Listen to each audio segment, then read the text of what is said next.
जय Hind and hello guys, स्वागत है आपका आपके अपने YouTube चैनल ज्ञानदे होस्ट में। और इस वीडियो में मैं आपको बताने वाला हूं रेलवे रिक्रूटमेंट सेल यानी कि RRC northern railway apprentice online form 2025 के बारे में कि कैसे आपको फॉर्म फिल करना है। गाइस यहाँ पर लेटेस्ट अपडेट के साथ में सभी प्रॉब्लम के हल सहित पूरा प्रोसेस आपको बताया जाएगा। अगर आप इसमें इंटरेस्ट रखते हैं तो आपको फॉर्म कैसे भरना है वो आप यहाँ पर अच्छे से जानेंगे। और अगर आप यहाँ पर अभी तक कोई इंटरेस्ट नहीं रखते और इस वीडियो को देख रहे हैं तो आप वीडियो को देख लीजिए। और शुरुआत में आपको 2-3 मिनट के अंदर ये बताया जाएगा कि कौन लोग इसमें अप्लाई करने के लिए एलिजिबल है। और अगर आपका इंटरेस्ट हुआ तो आप इस फॉर्म को भर लेना। चलिए शुरू करते हैं। अगर आपने अभी तक वीडियो को लाइक शेयर नहीं किया हो तो कर दे और चैनल को सब्सक्राइब करके बेल आइकन ऑन कर ले। फिर जो लिंक वीडियो के डिस्क्रिप्शन में दिया है आप ओपन करेंगे, आपको जानने को मिलेगा कि ये भर्ती 4116 पोस्ट पर निकाली है। इसके फॉर्म आप लोग 24 दिसंबर 2025 तक भर सकते हैं। फीस की अगर बात करें तो जनरल OBC के लिए 100, SC ST PWD and all category female इनके लिए कोई नहीं है, यानी कि ये सब कैटेगरी फ्री में अप्लाई कर सकते हैं। एज लिमिट 15 से 24 साल के बीच रखी गई है। एंड आप यहाँ पर जानेंगे कौन सी डिवीजन के अंदर किस ट्रेड में किस कैटेगरी में कितनी वैकेंसी निकाली गई है। फिर आप थोड़ा सा नीचे आएंगे तो आपको जानने को मिलेगा कि अप्लाई करने के लिए 10वीं, साथ ही साथ जिस भी ट्रेड में आपको अप्लाई करना है उसी ट्रेड में ITI होनी चाहिए, तभी आप कंप्लीट एलिजिबल होंगे अप्लाई करने के लिए।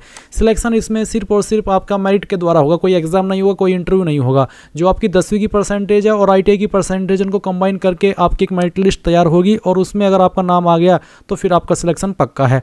और यहाँ पर जो आपकी मेरिट लिस्ट है वो फरवरी 2026 में जारी हो जाएगी। अब आपने इसके एलिजिबिलिटी के बारे में जान लिया। अगर आप इसमें एलिजिबल है और आपका इंटरेस्ट है और आपने ये फॉर्म नहीं भरा अभी तक और आप भरना चाहते हैं तो इंपॉर्टेंट लिंक के सेक्शन में आएंगे, अप्लाई ऑनलाइन लिंक ओपन करेंगे, आपके सामने वाला इंटरफेस आ जाएगा।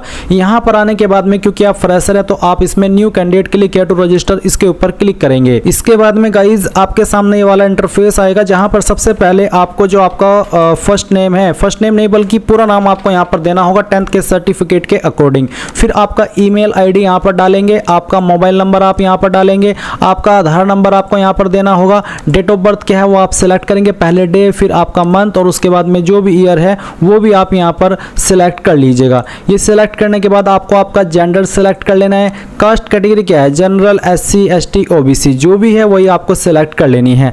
अगर आप फिजिकली चैलेंज्ड है तो आप बताइए कि आपकी इनमें से कौन सी कैटेगरी है विकलांग वाली। तो अगर आप है तो आप सिलेक्ट कर ले, नहीं तो आपको यहाँ पर नो के ऊपर क्लिक करना है।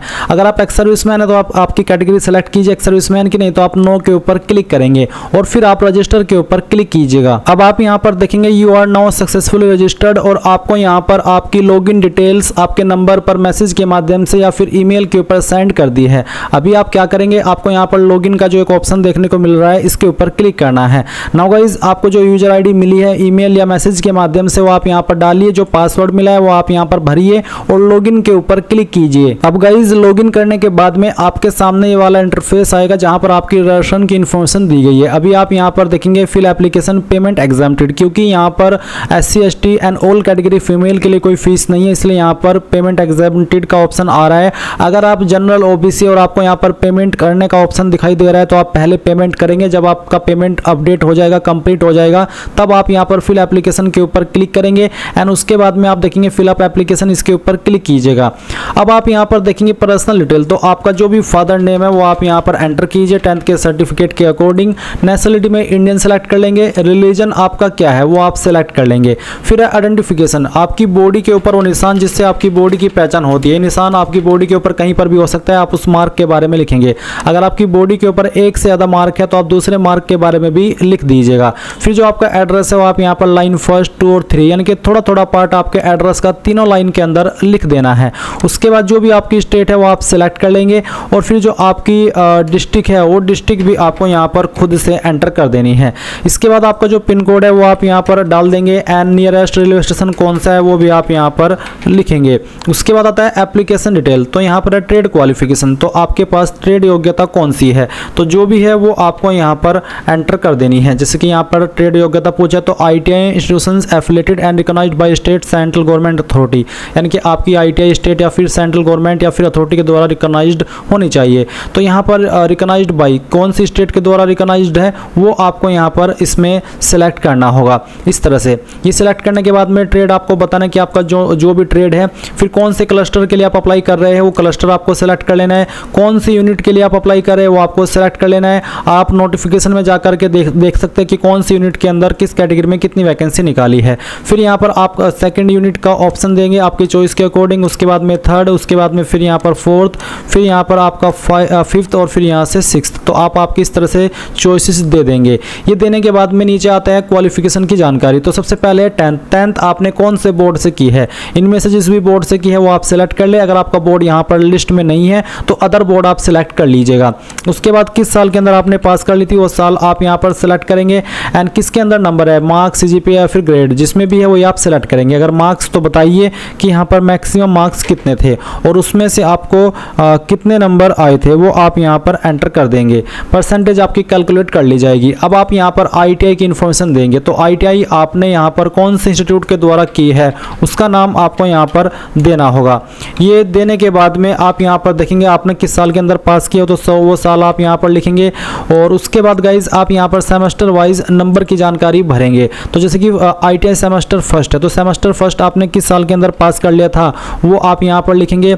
मैक्सिमम मार्क्स क्या थे, मैं आपको डेमो के लिए भर करके दिखा रहा हूँ, आप आपके रियल मैक्सिमम मार्क्स भरेंगे और कितने नंबर आपको आए थे वो यहाँ पर डाल देंगे। फिर आईटीआई सेमेस्टर टू, तो आईटीआई सेमेस्टर टू आपने किस साल के अंदर पास किया था वो लिखेंगे।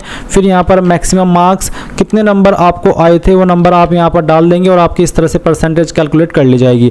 अगर आपके 3 सेमेस्टर थे, 4 सेमेस्टर थे तो आप चारों सेमेस्टर की इन्फॉर्मेशन दे देंगे।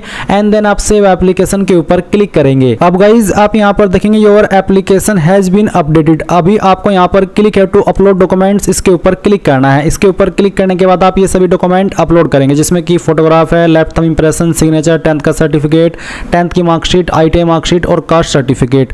तो यहाँ पर साइज भी आपको बता दिया गया। तो आप क्या करेंगे, सबसे पहले फोटोग्राफ सेलेक्ट करेंगे, फिर चूज फाइल के ऊपर क्लिक करेंगे, जहाँ पर फोटो फाइल है सेलेक्ट करेंगे एंड उसके बाद में यहाँ से ओपन करके अपलोड डॉक्यूमेंट के ऊपर क्लिक करके ओके कर देंगे तो आपका डॉक्यूमेंट अपलोड हो जाएगा। उसके बाद आप यहाँ पर देखेंगे लेफ्ट थंब इंप्रेशन यानी कि बाएं अंगूठे का निशान, तो चूज फाइल के ऊपर क्लिक कीजिए, जहाँ पर इंप्रेशन है वो सेलेक्ट कीजिए, अपलोड डॉक्यूमेंट के ऊपर क्लिक करके इसको भी आप यहाँ पर अपलोड कर दीजिए। देन आप यहाँ पर आपका सिग्नेचर अपलोड करेंगे, जहाँ पर साइन की फाइल है सेलेक्ट कीजिए, ओपन कीजिए, अपलोड डॉक्यूमेंट के ऊपर क्लिक करके इसको भी अपलोड कर दीजिए। फिर आएगा आपका 10th का सर्टिफिकेट, तो चूज फाइल के ऊपर क्लिक कीजिए, जहाँ पर आपका 10th का सर्टिफिकेट है वो फाइल आपको सेलेक्ट कर लेनी है, ओपन करना है, अपलोड डॉक्यूमेंट के ऊपर क्लिक करके इसको भी अपलोड कर देना है। यहाँ पर बोला है कि साइज 50 से 100 KB के बीच में होना चाहिए। तो यहाँ पर गाइज एक एक करके आप सभी डॉक्यूमेंट अपलोड करेंगे। अगर आप कंफ्यूज है मार्कशीट और आपका सर्टिफिकेट में तो बता दूं कि अगर आपकी मार्कशीट और सर्टिफिकेट एक ही है तो दोनों में आपको एक ही फाइल अपलोड करनी है, और अगर आपकी अलग अलग है मार्कशीट और सर्टिफिकेट तो आप मार्कशीट अपलोड कीजिए और फिर सर्टिफिकेट भी अपलोड कर दीजिएगा। अगर आप SC ST OBC है तो आप यहाँ पर जो आपका कास्ट सर्टिफिकेट है वो भी अपलोड करेंगे। तो चूज फाइल के ऊपर क्लिक कीजिएगा, जहाँ पर सर्टिफिकेट सेलेक्ट कीजिएगा, ओपन कीजिएगा और अपलोड डॉक्यूमेंट के ऊपर क्लिक करके इसको अपलोड कर दीजिएगा। तो सभी डॉक्यूमेंट आपके यहाँ पर इस तरह से आ जाएंगे। आप डाउनलोड के ऊपर क्लिक करके इनको डाउनलोड करके देख सकते हैं कि यहाँ सही से अपलोड भी हुआ है या फिर कोई अन्य डॉक्यूमेंट तो मेरे जो मैंने डॉक्यूमेंट अपलोड किया है उसकी जगह पर नहीं आ गया, तो वेरीफाई कर लीजिएगा। अब आप यहाँ पर देखेंगे क्लिक है to review and finalise application का ऑप्शन, तो आप इसके ऊपर क्लिक करेंगे। अब इसके ऊपर क्लिक करने के बाद जो भी जानकारी शुरू से लेकर अभी तक भरी है वो आपके सामने है। सभी जानकारी चेक करने के बाद यहाँ पर टिक कीजिएगा और उसके बाद फाइनल सबमिट एप्लीकेशन के ऊपर क्लिक करके ओके कर दीजिए।